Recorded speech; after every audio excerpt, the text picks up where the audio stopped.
All right, friends, we're going to be making art using symbols, but today our goal is the background. We are going to be using watercolor paints. These are liquid watercolors to cover up the white on our paper.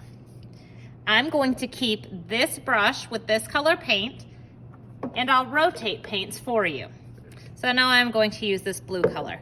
When I'm painting, I'm remembering that my paintbrush is like a ballerina. Ballerinas dance on their tiptoes. They never ever scoot around on their bottoms because nobody wants to go to the booty scooting ballet. So I'm looking for white on my paper and I'm covering it. I want to paint each area one time.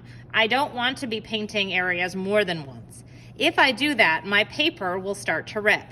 So I'm painting an area and then I'm looking for a white spot and I'll paint that white spot.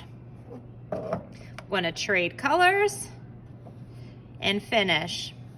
Now next time I see you, we're going to be using stamps of everyday things. Some of them are shapes, some of them are letters or numbers, and we're going to put them right on top of this beautiful, colorful background that we make today. The next step in this project is stamping. So I'm going to take one of these sponges and I'm going to dip it into paint. This one can be either the number 6 or the number 9, depending on which way I aim it on my paper. I'm going to set it down, apply a little pressure, and then lift up. Then I can take another stamp. This one is a heart. That's a symbol of love. And I'm going to take it, put it down on my paper, press, and lift up. Sometimes I can get a couple of stamps before it runs out.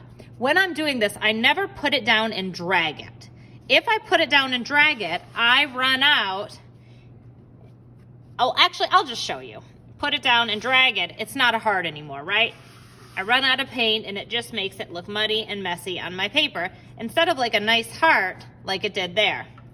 And I'm gonna work like that and fill my paper. I wanna kind of fill all the gaps, so I wanna give each part of my paper its fair share of letters, numbers, or symbols. Now my piece is looking good. It's full of color and symbols, and it kind of reminds me of those artworks we looked at by Jasper Johns.